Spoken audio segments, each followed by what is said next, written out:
చేసి మీ పిల్లల మీద కొంత ఫోకస్ పెట్టాలి, లేకపోతే చాలా దారుణాలు జరిగేటువంటి అవకాశం ఉంది. ఇక ఇంకో వార్త, లేడీస్ ఖాతాలో 2500 అంట, త్వరలో వేస్తారంటూ రూమర్లు. పోస్ట్ ఆఫీసుల ఖాతా మస్ట్ అని ప్రచారం. పరిగిలో క్యూ కట్టిన మహిళలు ఖాతా తెరిచేందుకు బార్లు పథకంపై ఎలాంటి ఆదేశాలు లేవంటూ మహిళలకు క్లారిటీ ఇచ్చిన ఆఫీసర్లు. దయచేసి ప్రజలారా మేము రిక్వెస్ట్ చేస్తున్నాం, మీరు సోషల్ మీడియాలో వచ్చేటువంటి తప్పుడు వార్తా కథనాలను నమ్మకండి. వాట్సాప్ గ్రూపులో వచ్చేటువంటి పోస్టులని, వాట్సాప్ గ్రూపులలో వచ్చేటువంటి అనాధికారిక ప్రకటనని చూసి మోసపోకండి. ఎవడో ఒకడు పెడతాడు 2500 రూపాయలు ప్రతి మహిళకు కాంగ్రెస్ పార్టీ ఇచ్చే 2500 రూపాయలు కావాలంటే పోస్ట్ ఆఫీస్ ఖాతా ఉండాల్సిందే, పలానా డాక్యుమెంట్ ఉండాల్సిందే అని ఎవడో ఒకడు తలకు మాసినోడు వితౌట్ ఇన్ఫర్మేషన్ వాడు పోస్ట్ పెడతాడు. ఇక ఆ పోస్ట్ని ఊర్లలో ఉన్నటువంటి గ్రూపులన్నీ షేర్లు చేసి ఇక ఆ గ్రూప్లలో ఎవరన్నా ఒక్కరు పోయి పోస్ట్ ఆఫీస్లో ఖాతా తీసుకొని వస్తారు.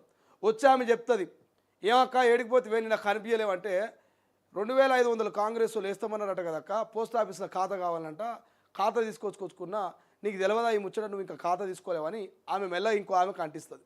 ఇక ఈ ముక్కుంటుందా, అయ్యో రామగాయ రామ్లాక్క పోయి ఖాతా తెచ్చుకున్నదట, ఆమెకు 2500 రేపే పడుతుండొచ్చు, ఇక మనం కూడా తెచ్చుకుందాం పని వాడకట్టు కాడ అందరికీ చెప్తుంది. ఇక అందరు కలిసి పోస్ట్ ఆఫీస్ కాడికి పోయి వీళ్ళంతా క్యూ కట్టిరట. ఆ నోట ఈ నోట ఇని అందరు కలిసి పోస్ట్ ఆఫీస్ కాడ పోయి లైన్ కడితే పోస్ట్ ఆఫీస్ వాళ్ళు షాక్ అయ్యారట. ఏంద్రా ఇది ఎక్కడ ఖాతా నాయన, ఎన్నెళ్ళేంది ఇంతమంది ఖాతా తెరవబట్టి ఏం పని మీద వచ్చిన ఆఫీసర్లు కనుక్కురట. కనుక్కుంటే ఒక ఆమె చెప్పిందంట, ఏమని చెప్పింది, ఏం సార్ కాంగ్రెస్ వాళ్ళు 2500 రూపాయలు ఖాతాలో వేస్తారట కదా, ఇది పోస్ట్ ఆఫీస్ ఖాతా ఉంటేనే పైసలు పడతాయట కదా, అందుకే ఖాతా దేనికి వచ్చామని చెప్పిరట.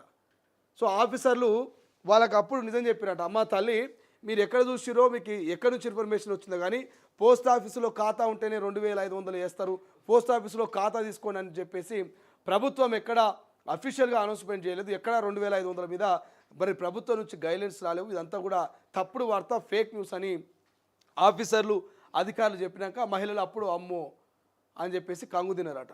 అంటే ఏది పడితే అది నమ్మొద్దు, ఏమనంటే ప్రభుత్వం అఫీషియల్గా అనౌన్స్మెంట్ చేస్తుంది, అధికారులు మీ ఇంటికి వచ్చి మీ వివరాల్ని స్వీకరిస్తారు, లేదంటే ఏదైనా దరఖాస్తు పెట్టుకోమని చెప్పేసి మీకు ఒక అంశం గురించి, అంటే ఫలానా రేషన్ కార్డుల దరఖాస్తు ఎట్లా పెట్టుకోవాలని మీకు ఎట్లా ప్రభుత్వం తెలియజేసిందో పత్రికల ద్వారా లేకపోతే పాలకుల ద్వారా, ఈ 2500 అంశం కనుక ప్రభుత్వం కనుక నిర్ణయం తీసుకుంటే మీకు పత్రికల రూపంలో, టీవీ రూపంలోనో, లేకపోతే మరి పాలకుల రూపంలోనో, ఆఫీసర్ల రూపంలో మీ నుంచి దరఖాస్తులు స్వీకరిస్తారు, లేదంటే మీ ఇంటికి వచ్చి మీ వివరాలు నమోదు చేసుకుంటారు. సో దయచేసి ఇటువంటి తప్పుడు వార్తలను నమ్మి మీరు ఖాతాల కోసం మీ సమయాన్ని వృధా చేసుకోవద్దని చెప్పేసి చెప్తా ఉన్నాం. రైట్, ఇంకేమున్నాయి వార్తలు.